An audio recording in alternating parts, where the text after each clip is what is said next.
para prestar um culto racional a Ti, Deus. Esta é uma noite especial, porque é uma noite em que queremos aprender mais da Tua palavra e das coisas do Teu reino, Deus. Nós oramos a Ti e Te agradecemos por essa oportunidade que o Senhor nos dá esta noite. Obrigado, Deus. É o que nós te oramos, te agradecemos, em nome de Jesus. Amém.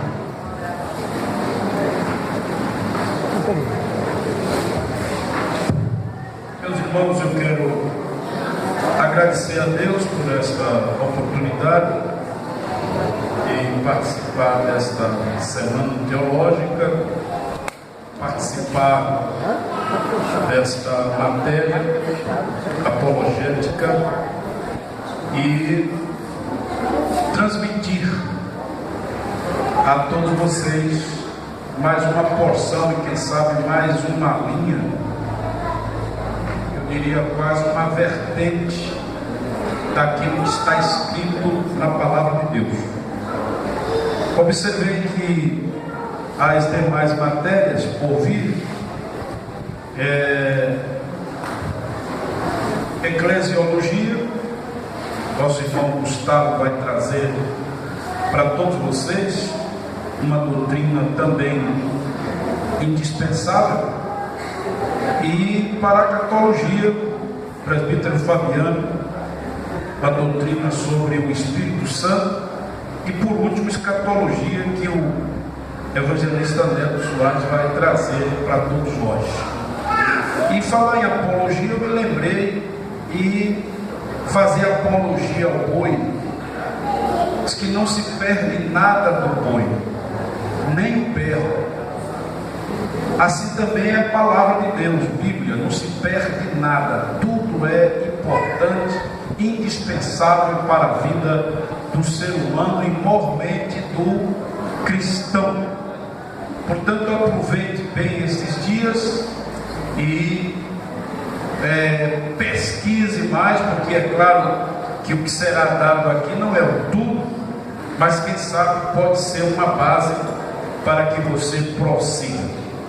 O texto escolhido como base, 1 Pedro, capítulo de número 3 e o verso 15, diz que saibamos responder com mansidão e temor a qualquer que vos pedir a razão da esperança que há em vós. Apologia é defesa. Apologia é fazer uma defesa, um incentivo, uma propaganda. Os irmãos devem estar acompanhando.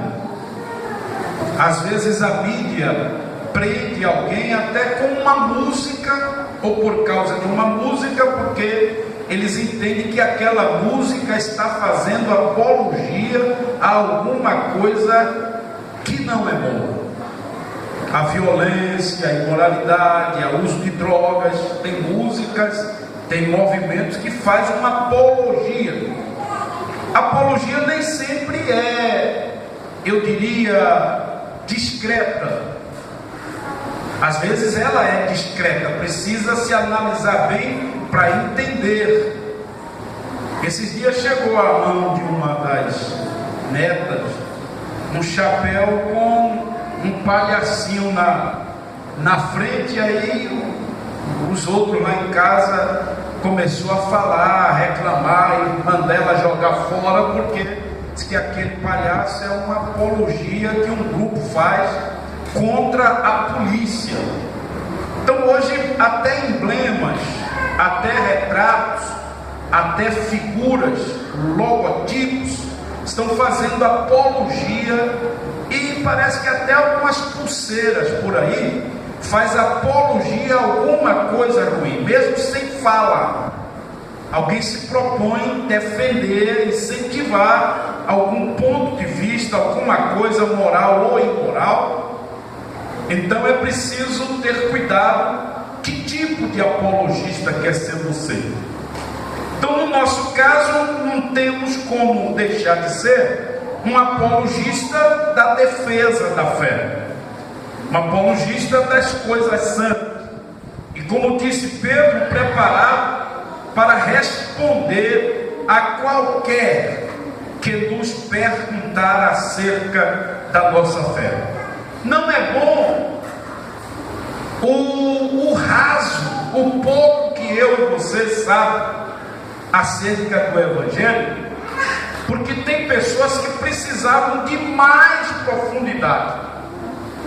Às vezes, não, Cristo é bom, Cristo é o caminho, sim, mas me explica mais, caminho como? Não, porque Ele é bom, Ele é bom, Ele é bom. Tem pessoas que precisavam de conteúdo, ou precisam de algo mais profundo, que alcance o seu intelecto, seu entendimento, sua razão, não apenas o seu coração. E às vezes nós não temos um arrazoado, um cabedal, não temos algo suficiente para convencer ou para defender a fé que nós temos, que nós possuímos. Porque se é crente, porque eu acho bom, minha mãe levou meu pai, não é? Sim, mas e daí? Você ganha o quê? Não, eu pelo menos não fumo, não bebo. Sim, e daí? Tem gente que não bebe, não fuma, mas também não é crente, não vai para o céu. Então veja que Pedro está querendo aqui uma defesa, um conhecimento, um embasamento mais sólido. E quanto mais se aproxima o fim do mundo, vamos chamar assim, o juízo final, mais nós, crentes, apologistas da fé, precisamos ter mais conteúdo, mais bagagem, porque as pessoas estão morrendo, mas mesmo assim elas querem algo bem mais explicado acerca da fé, acerca de Cristo. Temos um pouco aqui na apostila de história, e história também é interessante, não é? E aqui começa com as palavras do apóstolo Paulo em Filipenses capítulo 1, verso 16. Ele diz assim: fui posto para defesa do Evangelho. Ora, é preciso que haja apologistas, defensores, pregadores, aqueles que se levantem a favor do Evangelho. Tem muitos crentes hoje que estão só eu não diria nem na defensiva, não é?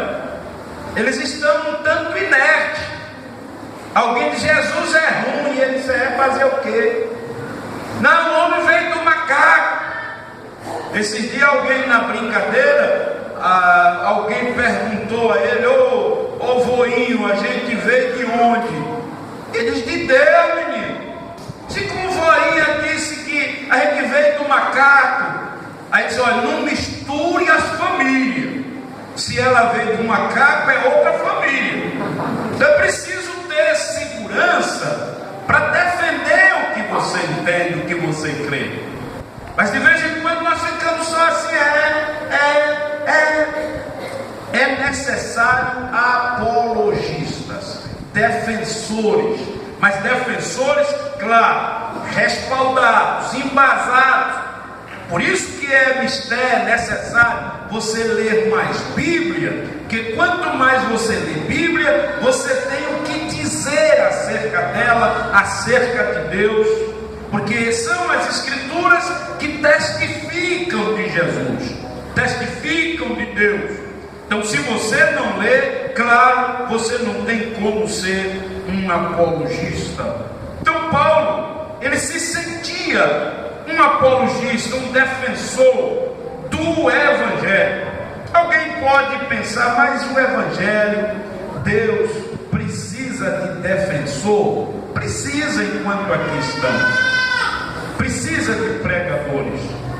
Isso não é novo, você sabe que desde o tempo passado, Deus sempre levantou homens e mulheres para defender o que Deus pensa, o que Deus quer. Quem vai transmitir isto à humanidade, se não eu e você? Então, a apologia é algo necessário entre nós. Quando nós evangelizamos, e aí eu quero reforçar ainda mais, quando evangelizamos, nós estamos fazendo uma apologia, porque tem gente que nem isso faz mais. Eu não sei se está com vergonha, eu não sei se ele, analisando o contexto social de hoje, se pregar o evangelho é uma coisa muito careta, porque diante de filosofia, diante de uma falsa ciência, de um falso desenvolvimento, se você não tem base, daqui a pouco você se inibe de falar de Jesus, falar de céu num tempo como esse. Mas mesmo em meio aos eruditos da época, Paulo dizia assim: eu não me envergonho do evangelho, porque o evangelho é poder de Deus. Tem que ter vergonha é do que está lá fora, o que ganham as pessoas lá fora, o que ganham nossa juventude sem Deus, os senhores e senhoras sem Deus estão ganhando o quê? Então por que se envergonhar do evangelho? Paulo foi um exemplo muito interessante. Oxalá que hoje nós também nos despertemos ainda mais para defender, para fazer apologia àquilo que Deus defende, àquilo que Deus ensina. Então, na história, quem tem a apostila aí deve estar observando que vários homens, como Justino, Irineu, Orígenes, Eusébio, Clemente de Alexandrina, Martinho Lutero, Santo Agostinho, esses homens se levantaram como verdadeiros apologistas em defesa da fé. Hoje, até mesmo na fé e fé, ou seja, até mesmo entre evangélicos e evangélicos, até mesmo entre pastores e pastores, nós precisamos ter algo seguro para continuar defendendo aquilo que nós acreditamos. E eu vou repetir, com respaldo bíblico. Não é uma invenção da cabeça, não é creu pegando no ar, não. A nossa crença deve vir da palavra de Deus. Temos um outro problema, como inspiração, inerrância, infabilidade bíblica. Você já viu muita gente que não acredita na Bíblia. Tem gente que não acredita na Bíblia, mas isso é feito pelos homens. Sim, a própria Bíblia reconhece que ela foi escrita por santos homens de Deus. Foi Deus quem ditou, eles copiaram, mas a Bíblia é de Deus, é palavra de Deus. Claro que Deus se utiliza de homens para fazer seu trabalho aqui na terra. Deus sempre se utilizou de homens e de mulheres.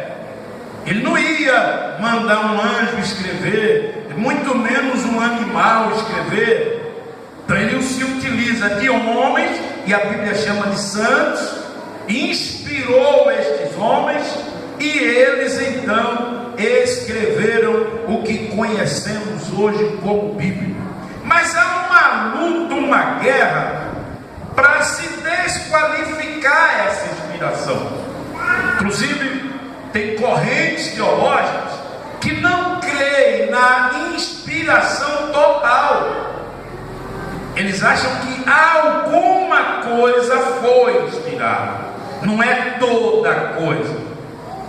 Já o apóstolo diz assim: toda a escritura divinamente inspirada é proveitosa. Então há uma luta para descaracterizar esta inspiração. E aí tem que surgir o quê?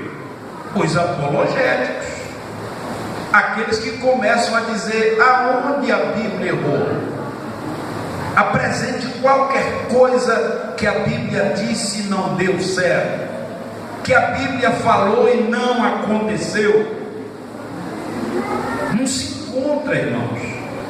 A Bíblia, como chegou a dizer alguém, é o jornal, não é, que está atualizado mais de 30 dias na frente. Enquanto o jornal de hoje é o que aconteceu ontem, a Bíblia já está dizendo, já disse o que vai acontecer daqui a 1000 anos. Então não se pode, ou eu diria melhor, não tem cabimento, não tem espaço para se duvidar da Bíblia. De vez em quando, aqueles que escavam, não é? Aqueles que procuram debaixo do solo alguma coisa, estão encontrando resquícios, marcas daquilo que a Bíblia falou. Os arqueólogos, os astrônomos voam, pesquisam, e daqui a pouco eles descobrem alguma coisa que a Bíblia fala. O geólogo, todos os cientistas, todos eles chegam a curvar-se diante da Bíblia. Por quê? Porque a Bíblia é o livro mais atual, é a fonte de informação, e que não há nenhuma sombra de variação naquilo que a Bíblia diz, aquilo que a Bíblia disse. Mas se você e eu não formos defensores desta linha, deste pensamento de que a Bíblia é inspirada, você também vai ceder, porque isso é artimanha satânica. Desfazendo da Bíblia, desfaz de Deus, que é o autor. Tentando dizer que a Bíblia não é inspirada, isso é um atentado contra o autor, que é Deus. Você não crendo na Bíblia, você não vai crer em Deus, não vai crer em Jesus, não vai crer no Espírito Santo, não vai crer na igreja, que é o assunto de amanhã. Você vai se perder, você vai querer esse negócio de igreja, para quê? Vai desmanchar tudo. Porque a Bíblia é quem concentra todas as coisas que nós precisamos para viver a vida espiritual. A inerrância. A Bíblia tem erros? Não tem. Mas alguém quer colocar erros. Não, a Bíblia é inerrante, não tem erro. Até mesmo alguma coisa que críticos quiseram, até pelo lado gramatical, censurar a Bíblia, não é? Como os testemunhos de Jeová, eles gostam de se pegar muito naquele versículo. Até Jesus não tinha certeza se eu for, não é? Eles não analisam particípio, gerúndio, eles não levam nem para um exame mais metódico da própria gramática. Alguém chegou até a dizer que antes de se compreender a Bíblia espiritualmente, deve compreendê-la gramaticalmente. Ah, mas está escrito também: quem crê e for batizado será salvo. Esse será aí não é de dúvida, esse será é de futuro, não é de dúvida. Será salvo no dia da salvação, não é será. Então, aqueles que se levantaram para criticar, para imaginar que alguma coisa estava errada na Bíblia, hoje eles não se seguram diante de pessoas, mesmo sem ser crente, mas que faz uma análise mais lésbica da própria gramática com que foi escrita a Bíblia. Um dia eu vi alguém até querendo consertar aquela expressão de Jesus dizendo a Lázaro: sai para fora. Não, mas quem sai não sai para fora, nem sempre. Você pode sair do banco sem necessariamente sair para fora da igreja. Você sai do banco. Para a coisa ficar mais clara, tem que deixar bem claro o que é que você precisa. Saia para fora. Não é saia apenas do lugar que você está. E se você analisa como era o sepulcro onde Lázaro estava, se dissesse apenas saia, ele saía, mas continuava lá numa sala oca do sepulcro. Mas Jesus queria fazer o milagre completo, não era para sair daquele buraco e ficar ainda na caverna, não, era para sair de fato para fora daquele lugar. Então, até mesmo nessas coisas que eu diria simples, eles só vão perdendo. Mas eu e você temos que acompanhar estas coisas para sermos apologistas, defensores. E sem segurança, é claro que não dá para ser apologista. Para defender tese, para defender alguma coisa, nós temos que ter certeza, temos que ter segurança. Infalibilidade. A Bíblia é infalível. Tudo que ela falou, fala, não é? Está se cumprindo, vai se cumprir. E graças a Deus por isso. Então, eu preciso defender estas três coisas. Eu preciso compreender estas coisas para continuar falando da Bíblia com muita segurança. Ora, observamos ao nosso lado, ao nosso redor, tanta fragilidade, onde pensávamos ter segurança e insegurança, onde pensávamos ter justiça e injustiça. A única infalível é Bíblia, Palavra de Deus. Mas nós precisamos estar mais seguros. Vou repetir, não devemos ser esses crentes que qualquer coisa me fala, mas parece ser também está certo. Nós temos que ter segurança, como disse Pedro, até para responder àqueles que nos perguntarem acerca da nossa fé. Um outro assunto: criacionismo, evolucionismo. Hoje tem muitos crentes que creem na evolução. Só que, desculpe, na cabeça não só de um crente, mas de um inteligente, não dá para se pensar em evolucionismo. Uma vez eu ainda, não sei se no primário, estava lendo um livro, um camarada tentando dizer que uma ovelha veio de uma flor, que o cavalo já foi do tamanho da raposa, que a girafa tem um pescoção porque tinha dificuldade de achar comida e ela foi se esticando, entendeu? E por que o boi também precisa comer e não vai com a cabeça mais do que pode? Será que ele sempre achou mato rasteiro? Quando Deus fez a girafa, já fez pescoção mesmo. E se a evolução fosse, como se diz, natural, normal, não era para parar. Então, um cavalo hoje já era para ser de que tamanho? Começou do tamanho da raposa e parou do tamanho que é hoje. Evolução não para. Evolução não para. Aí fazem também aquele trajeto do homem, né? Que o homem veio do macaco, aquela mistura, e depois chega no homem e parou aí. Vai? Não há base. Os próprios cientistas contestam. Os cientistas, eu diria mais sério, contestam. Foram especulações e muitos deles possuídos pelo próprio Satanás para tentar desmanchar o pensamento normal de que Deus fez todas as coisas, como a Bíblia diz, do nada. Deus não precisou de alguma coisa para fazer o que está feito. Ele é que inventou fazer o que hoje existe.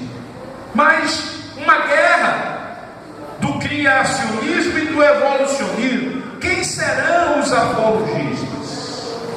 Quem é que vai defender o criacionismo? São os crentes. O apóstolo escreve no livro de Hebreus, ele diz: pela fé entendemos que os mundos foram criados. Olha, os mundos.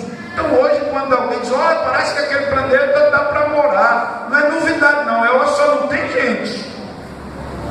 Se quiser ir um dia, já tem gente que já se encomendou para ir para Marte, né? Daqui a 10 ou 15 anos. Na verdade, muitos estão vendo que o mundo vai ficar de um jeito que não vai dar para viver nele, já está procurando um jeitinho de ir para um outro mundo aí. Mas a Bíblia reconhece que não há somente um mundo ou um lugar que nós conhecemos como terra, como astro, como planeta. Os mundos,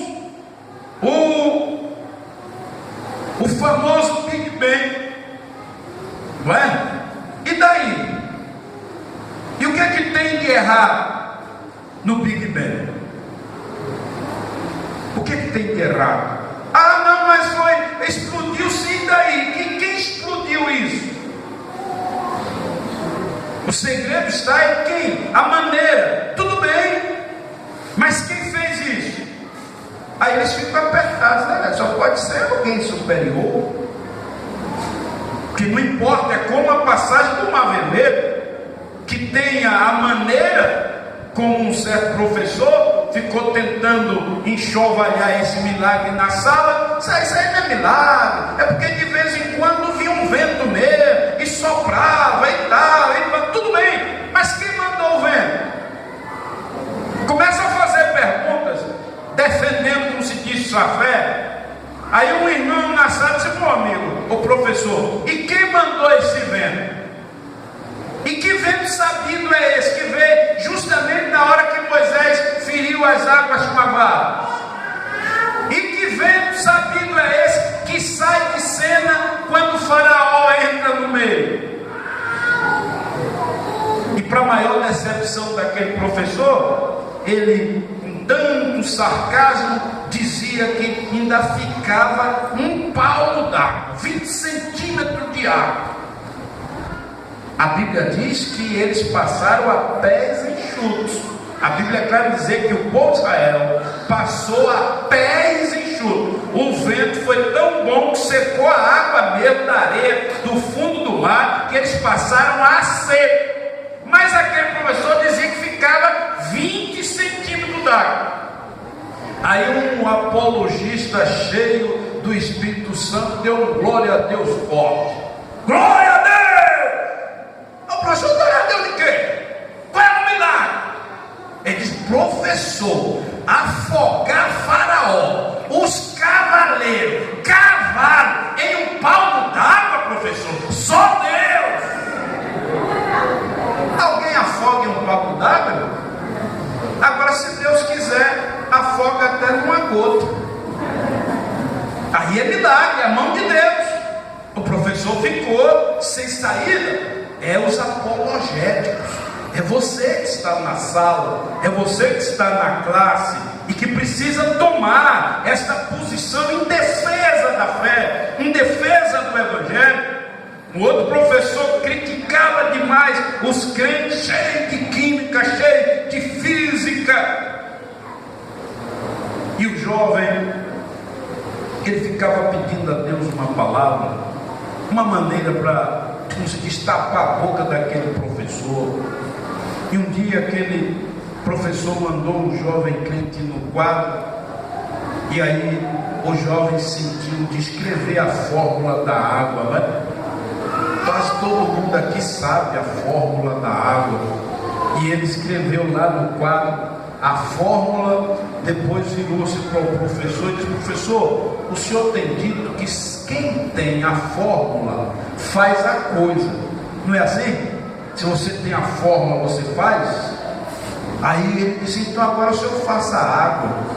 Olha a fórmula aí, faça a água. E o professor ficou entupido. Ele que gostava de zombar, porque não falta gente para zombar da fé. Eles acham que os crentes é muito besta, muito carente ou careta, e de vez em quando os crentes ainda comem mesmo, não é? Ainda fica quieto mesmo. Não, nós temos que nos levantar como apologistas para a defesa da fé que nós aceitamos. Então, o evolucionismo não tem tido sucesso, não. Depois, os próprios colegas dele criticaram. Segundo eu li, esse cientista morreu envergonhado. Inclusive a história diz que ele morreu lendo a Bíblia. E disse: se ele pudesse sair desmanchando, tirando da cabeça dos alunos, dos estudantes, aquela ideia da evolução, ele tiraria. Porque ele chegou a uma conclusão que ele simplesmente falou bobagem. Mas tem crente que é muito menino. Quando o professor, quando alguém fala bonito, ele pensa que aquilo está certo. Não, mas ele é professor, é PhD, doutorado, pós-graduado e não sei o que, não é? Mas a sua fé tem que ser maior do que o anel daqueles que pregam o evolucionismo, porque isso é satânico. O certo é o criacionismo. Deus criou o que você está vendo hoje. Então, o Charles Davis teve essa desdita, pregou o evolucionismo, não houve coro. É interessante também analisar uma palavra muito usada às vezes entre nós, fora do contexto, que é a chamada hipótese. Hipótese é uma tese em estudo, é uma discussão até chegar ao veredito. Então, hipótese não é base, é estudo, é uma tese em estudo, pode ser ou não, como a hipótese de dele.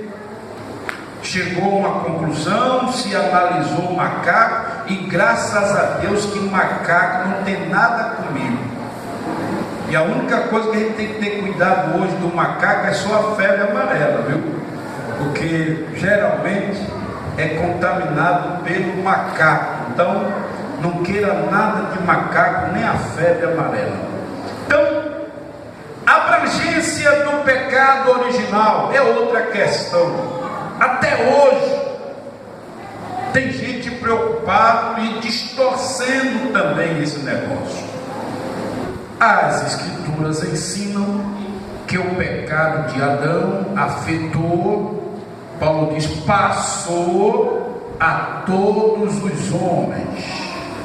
E aí está o segredo. Deus já sabe da vaidade, do egoísmo que é possível acontecer no ser humano. Aí Deus achou por bem nivelar todos, que o pecado passou a todos os homens, para que todos tenham necessidade de crer em Cristo para o perdão. Porque se ficasse em um e outro não, imagina que confusão. Até mesmo a questão de Eva e Adão.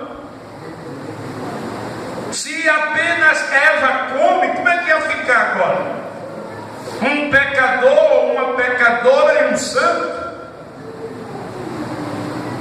Então, a sabedoria de Deus, e quanto à abrangência do pecado, que é chamado também de pecado original, ou seja, o primeiro pecado, onde originou-se a desobediência, passou. Se você ler Romanos 5,12, capítulo 6, 23, 1 Coríntios 15, 21 e 22, você vai descobrir que o pecado de Adão passou a todos os homens.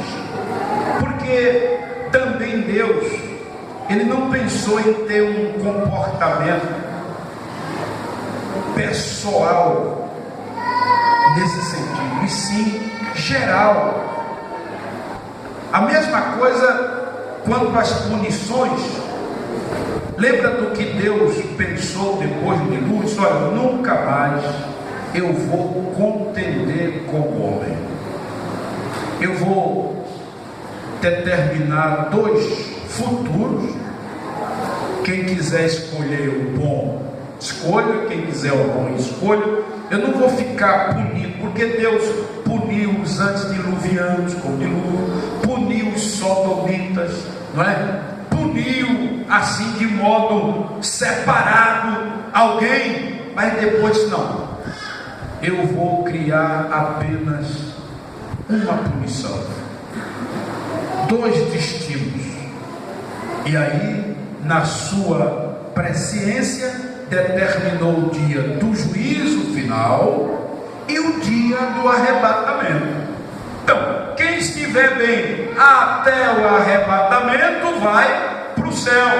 Quem estiver ruim vai para o inferno, vai para o juízo final. Deus não ficou punindo, até tanto que hoje às vezes até a gente estranha, por que Deus não toma uma providência diante de tantos homens e mulheres violentos, não é? Que fazem tanta barbaridade. Por que Deus, de vez em quando, vocês lembram, já assistiu algum jornal que o cara foi roubar e deu um troço lá e caiu, morreu? E eu disse, nem para acontecer isso com todo ladrão. O cara, na hora de roubar, deu lá um AVC e caiu. Era bom que acontecesse assim com todo ladrão, né? Não precisava nem polícia, nem secretário de segurança, não precisava delegado. Mas não é assim que Deus quer. Ele determinou um dia, pronto, e todos nós estamos a caminho daquele dia, ou um bom dia ou um mau dia, não é? Bom dia quem encerrar sua vida em Cristo, e mal quem estiver fora de Cristo. Então essa abrangência também tem sido discutida, e quem vai fazer apologia desse assunto, desta doutrina?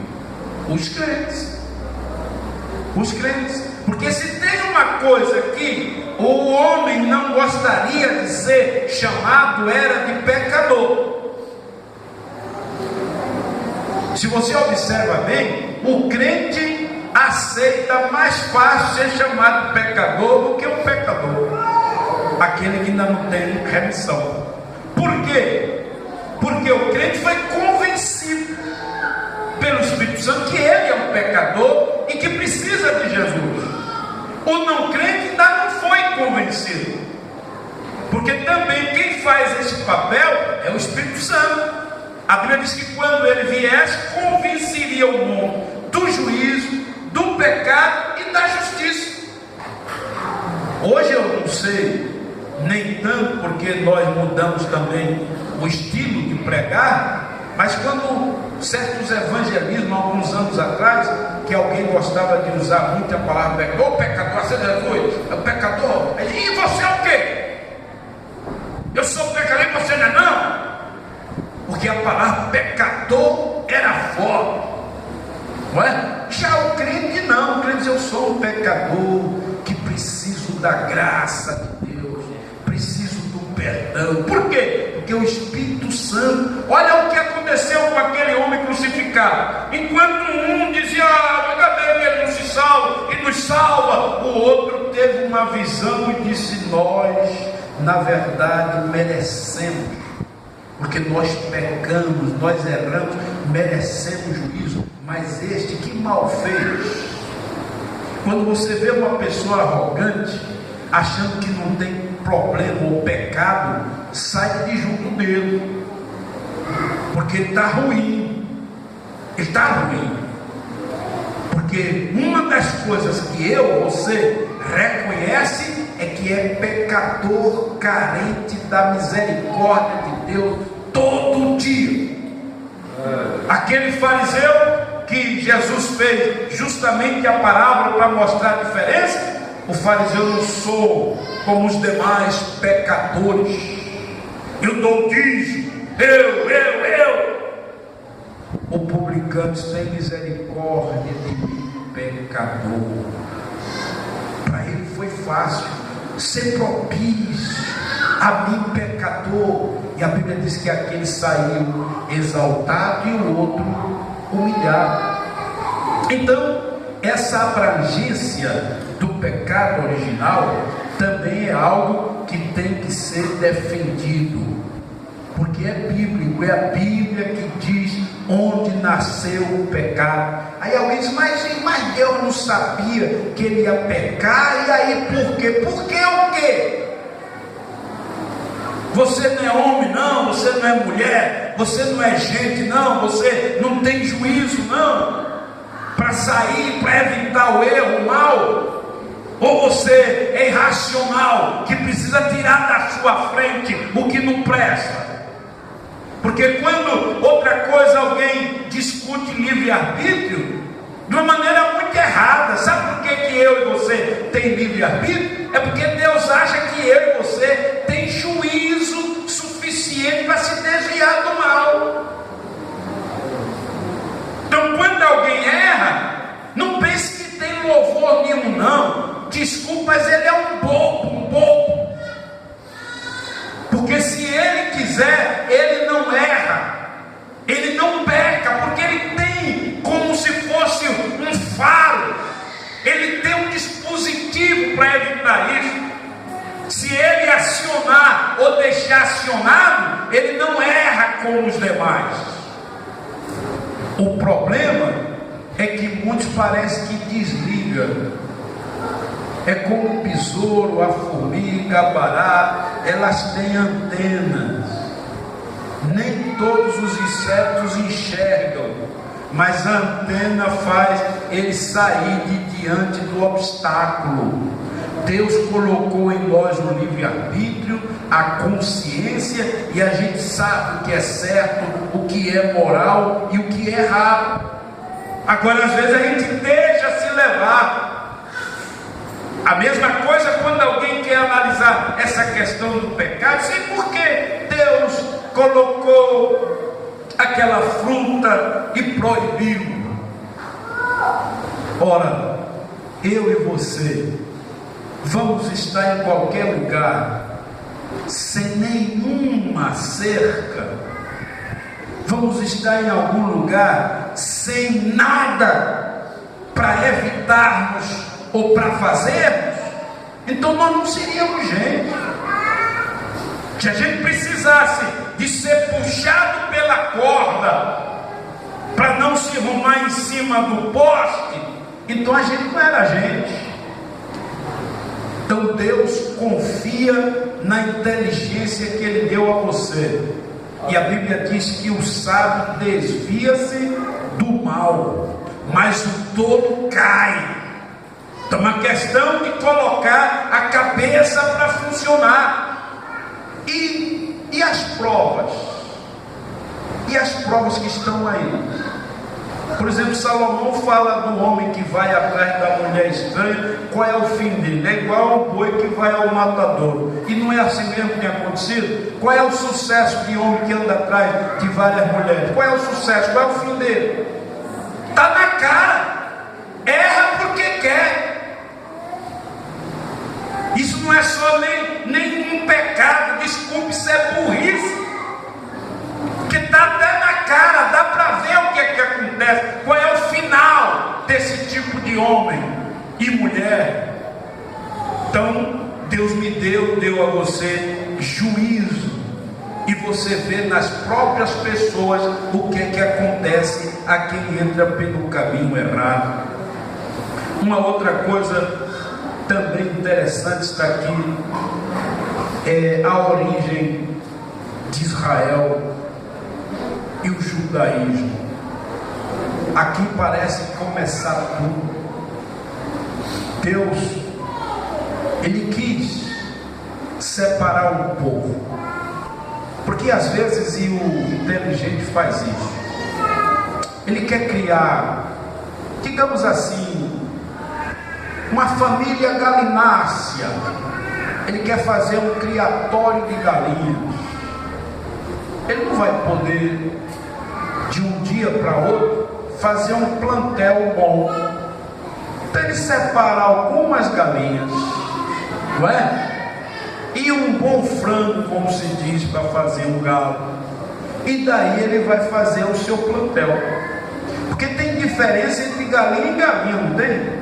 Quem Quem já criou galinha, nunca viu não? Tem galinha que até ovo bebe, tem galinha que é ruim de show, abandona o ninho, tem galinha não, que morre, coitado, mas não sai do ninho. Então, tem vaca ruim, tem porca ruim, tem parideira ruim. Então, quem vai fazer o seu criando? Então, vou separar. Essa aqui é uma boa vaca, é uma boa criadora, essa galinha é uma boa criadora, essa ovelha, enfim, o criame que você vai ter. E às vezes é preciso o quê? Separar, selecionar, para daí fazer o seu plantel. Deus começou a ver a humanidade como um todo. Isso é claro que eu estou analisando sob ótica humana, porque para Deus tudo é possível, e Deus vê tudo. Mas materialmente, humanamente, Deus disse: eu vou fazer um povo e vou começar com um velho e uma velha. Vou pegar o Abraão, que já não tem mais esperança de ter filho, que é para a coisa ficar mais preciosa. Uma mulher estéril, que é porque quem pare demais, daqui a pouco nem valoriza o menino. Todo ano tem um, né? Você já viu que quem não tem anda numa vontade de ter, faz tratamento e aquela coisa toda. Quem tem 1, 2, 3, oxe, não quer nem ter mais. Então Deus, eu vou procurar uma estéril que tem a maior vontade de ter um filho. Vou procurar um velhão que já está quase para lá, não é? Porque esse menino vai ser muito especial. E foi daí que Deus fez Israel, o judeu. E dos judeus saiu o próprio Jesus, não é? O berço do cristianismo está ou esteve em Israel e no judaísmo. Então foi Deus que quis fazer isso. Então hoje Israel, o judaísmo faz parte da história, não só bíblica, mas política. Quem assiste jornais sabe que de vez em quando nações estão querendo acabar com Israel. Tem uma raiva de Israel. Só que Deus tem dado a Israel libertação, como deu no Egito, na fortaleza de Suzã, na época de Mardoqueu. Quem já leu as histórias das guerras de Israel, chegou a inimigos confessar que viam uma mão na frente do exército de Israel. É igual a guerra de Gideão. Israel é menor do que o estado de Sergipe, uma nação menor do que o menor estado do Nordeste, que é Sergipe. No entanto, ninguém consegue vencer Israel. Aí é outra coisa interessante, que Israel é cabeça. Tem muita gente hoje querendo ser cabeça por causa disso. Não, você é cabeça, você é cabeça, não é? Mas essa palavra é mais direta para Israel. Você será cabeça e não cauda. Aí quando você vai ver, na agronomia Israel é cabeça, no armamento Israel é cabeça. Você vai para muita ciência que Israel é a cabeça, ou seja, é o principal. E foi Deus quem disse. E se você olhar bem, Israel não toma emprestado, Israel empresta. Se cumpre o que Deus disse mesmo. Israel é um milagre. Essa luta dos palestinos querendo tomar, é aquela confusão para muitos da ONU. Inclusive esse dia me aprovou a criação do novo Estado, né, Palestina. São os inimigos de Israel, querendo podar, querendo sacrificar, mas não vai não, porque a Bíblia diz para Israel: toda ferramenta preparada contra ti não prevalece. É um compromisso. Deus tem um compromisso social e até político com Israel, e eu e você temos que conhecer também isso, porque há determinados momentos que a gente precisa fazer apologia. Não tem esse presidente que assumiu aí nos Estados Unidos, parece que é zonzo, tem muita gente contra ele. Eu sou a favor dele só porque ele é a favor de Israel. Ele é a favor de Israel. O outro não era nem tanto. Trabalhou para ver se organizava melhor o palestino. Ele não foi a favor de Israel. Então a gente tem que ter faro fino, como se diz, observar quem se inclina mais para Deus e quem menos se inclina. Porque Israel é como se fosse uma pedra de toque. É uma pedra de toque. Se você vê alguém se inclinando contra Israel, pode esperar que tem queda na frente. Vai ter problema. Porque Israel é menina dos olhos de Deus. Mas se você não lê, e se você não defende, então você fica do lado contrário ao lado de Deus. E você ficar do lado oposto ao de Deus não vai ser nada bom. Israel venceu muitas guerras e todo mundo reconheceu que foi milagre, foi Deus. Foi Deus, porque o número de Israel não tem como peitar essas nações gigantes, como foi o caso de Gibeão com 300 homens, não é? O caso de Jonatas, que ele e o seu pai botou os filisteus para correr. Então é Deus que está com Israel, e aquela palavra do salmista: se não for o Senhor que esteve ao nosso lado, os homens teriam nos engolido vivo. E até hoje a saga, a vontade de acabar com Israel é muito forte, mas Deus tem um compromisso com Israel. Cristianismo. Ora, a religião cristã surgiu na região da atual Palestina no século I. Essa religião, ou essa região, estava sob o domínio do Império Romano neste período. Criada por Jesus, espalhou-se rapidamente pelos 4 cantos do mundo. Ora, eu tenho que entender o que é cristianismo, porque hoje tem um bocado de igrejas, religiões chamadas de cristãs, e na verdade é anticristãs, porque não defendem doutrinas de Cristo, e muitas delas nem Cristo crê. Elas não têm coragem de botar a cara, como se diz, a bater, para ter um espaço para fazer apologia à sua religião.